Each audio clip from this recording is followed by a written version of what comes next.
Halo bro, assalamualaikum warahmatullahi wabarakatuh. Kembali lagi dengan saya Dafan Mulifa di Mulifa Channel. Telah berpulang ke rahmatullah Bapak bangsa kita, yaitu Bahrudin Yusuf Habibie. Semoga amal ibadah beliau diterima di sisi Allah. Semoga jasa-jasa beliau selalu dikenang bagi anak cucu yang ada di bangsa Indonesia ini. Bapak Bahrudin Yusuf ini adalah seorang jebolan mahasiswa dari Bonn, Jerman. Nah, kali ini saya akan membahas tentang bagaimana persahabatannya dengan orang Minangkabau. Persahabatan Bapak B.J. Habibie ini dengan orang Minangkabau, orang Sumatera Barat. Beliaulah tempat keluh kesah B.J. Habibie ketika pertama kali datang ke Jerman sampai B.J. Habibie kembali lagi ke Jerman. Siapakah orang ini? Simak selalu di Mulifa Channel. Jangan lupa di subscribe dulu, di like, di komen, jangan lupa di share. Kali aja ini berguna. Ini dia orang yang selalu ada di dekat B.J. Habibie ketika B.J. Habibie dan mulai kuliah. Ini dia videonya. Check it out. Syahbudin adalah teman tempat berkeluh kesahnya almarhum Bapak Habibie semenjak beliau datang di Jerman untuk melanjutkan kuliahnya di sana sampai sekarang ini. Persahabatan antara dua insan yang berjasa buat negara Indonesia ini diawali di Bonn, Jerman ketika Habibie dan Syahbudin melanjutkan pendidikannya di Jerman. Persahabatan ini semakin erat ketika almarhum Bapak Habibie sakit dan dirawat di rumah sakit Bad Godthard Bonn, di mana Syahbudin membawakan Habibie nasi dan semur ayam agar nafsu makannya timbul kembali. Semenjak itu kedua insan ini selalu bersama dan tetap mengadakan komunikasi serta saling mengunjungi satu sama lain. Kalau Habibie lagi di Jerman, tidak akan pernah beliau tidak memiliki waktu untuk mengunjungi sahabatnya ini. Walaupun kesibukannya sangat padat sekali, semasa istri beliau, Ibu Ainun, masih hidup, kunjungan ini lebih sering dilakukannya dan kedatangan beliau ke sana selalu disambut oleh Syahbudin dan istrinya Marie Therese yang telah biasa beradaptasi menerima kunjungan tamu-tamu pejabat Indonesia di kediamannya di Kuala. Begitu juga sebaliknya, kalau Syahbudin lagi pulang kampung ke tanah air, beliau juga pasti akan menyempatkan waktu untuk mengunjungi keluarga Bapak Habibie. Persaudaraan antara Pak Habibie dan Pak Syahbudin tidak hanya sebatas antara mereka berdua, tapi juga antara saudara-saudara kedua belah pihak. Bahkan anak-anak serta cucu-cucunya Habibie juga telah mengenal Syahbudin sebagai bagian dari mereka, dan kalau lagi di Jerman pasti akan berkunjung ke Köln. Siapa Habibie? Pasti setiap kita, khususnya orang Indonesia, kenal. Beliau adalah Presiden Reformasi Indonesia. Beliau adalah Presiden Indonesia ketiga setelah Soeharto sebagai Presiden RI kedua jatuh di tahun 1998. Banyak lagi cerita mengenai Habibie yang kita semua telah ketahui. Sebagian besar di antara kita belum mengetahuinya, kenapa Pak Syahbudin terdampar di Jerman dan akhirnya bisa bertemu Habibie. Sedikit kisah tentang Syahbudin Muhammad Sahab yang lahir di Padang atau orang Minang di Sumatera Barat sekitar 80 tahun yang lalu, yang sekarang bermukim bersama istrinya di Kuala, Jerman. Pak Syahbudin yang masih fasih berbahasa Minang ini semenjak lahir sampai Jepang masuk bersekolah di Perguruan Adabiah Padang. Ketika revolusi masuk, sekolahnya jadi terputus karena harus mengungsi ke Padang Panjang dan Solok. Setelah kemerdekaan, Syahbudin berangkat ke Singapura untuk mencari senjata dan bahan kertas untuk uang urip untuk diselundupkan ke Indonesia sebagai bakal melawan penjajah di masa itu. Ketika Belanda melancarkan serangan agresi Syahbudin yang tadinya berniat pulang terpaksa diundurkan dan mencoba bertahan di Singapura sambil bekerja di sebuah rumah makan sampai tahun 1947. Setelah itu Syahbudin mendapat bantuan dan akhirnya bisa kembali pulang ke tanah air, tapi tidak ke Padang melainkan ke tempat kakaknya di Malang, Jawa Timur. Di sana akhirnya dia menjadi gerilyawan pembawa obat-obatan untuk tentara ketika terjadinya agresi militer II.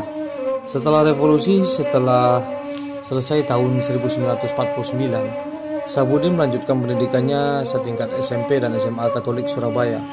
Semasa sekolah bersama Fuad Hasan, ia sempat memimpin rombongan Pandu Jawa Timur ke Jambore Nasional 1 di Jakarta. Syahbudin kemudian melanjutkan sekolahnya ke jurusan Ekonomi Perusahaan Universitas Albertus Magnus Köln di Jerman. Disinilah Syahbudin bertemu Habibie, Wardiman dan Purnomo Sidi yang melanjutkan studinya juga di sana.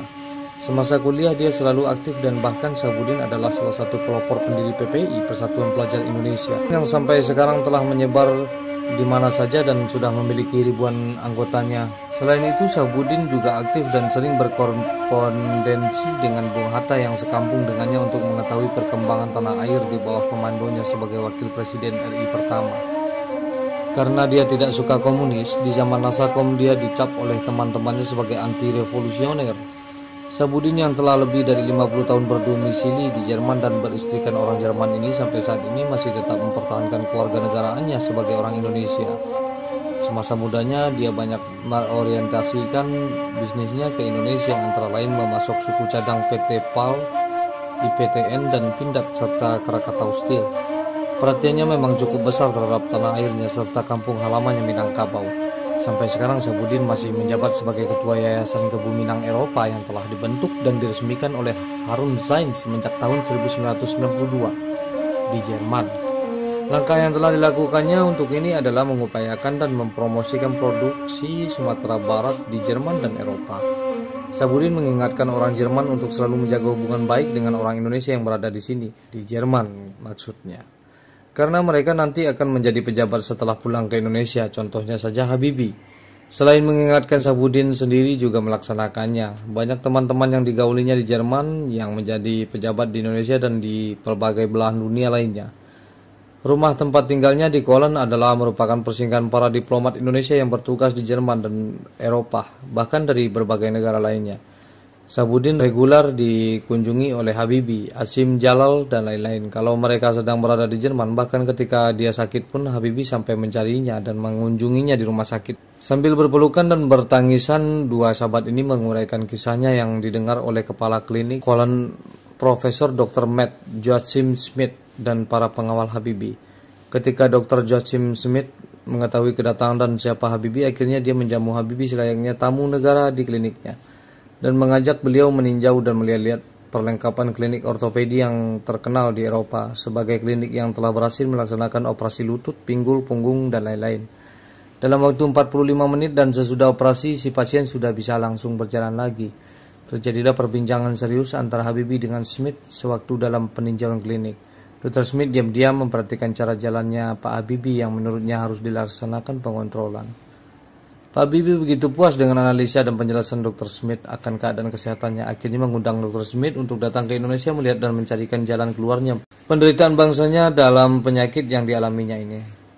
Dengan senang hati Dr. Smith menerima ajakan Habibie untuk datang suatu waktu ke Indonesia untuk melihat dan membantu pasien Indonesia yang bermasalah dengan tulangnya atau ortopedi. Semoga usaha Bapak almarhum B.J. Habibie ini membawa berkah buat penderita di Indonesia seperti yang telah dirasakan oleh Syahbudin yang mengalami operasi lutut dengan Dr. Matt J. Smith di usia lanjut. Sekarang sudah bisa berjalan kembali seperti biasa tanpa keluhan. Inilah kisah dua orang bersahabat dari masa muda, berkeluarga jaya, duka, dan masa tuanya selalu berbagi bersama hingga ajal menjemput Bapak Habibie. Dan Pak Habibie selalu kita kenal. Nah itu dia adalah Bapak Syahbudin. Syahbudin ini lahir di Padang. Nah begitulah kira-kira persahabatan antara Bapak Habibie dengan Pak Syahbudin ini. Masih banyak sebenarnya orang-orang Minang yang besar yang ada di luar Indonesia ini. Makanya kita harus selalu, saya tidak pernah bosan untuk selalu memberi motivasi. Marilah kita selalu meniru orang-orang terdahulu. Orang-orang Minang yang terdahulu yang selalu berguna bagi bangsa dan negara ini. Contohnya seperti Bapak Syahbudin. Semoga beliau dalam keadaan sehat-sehat saja sampai sekarang.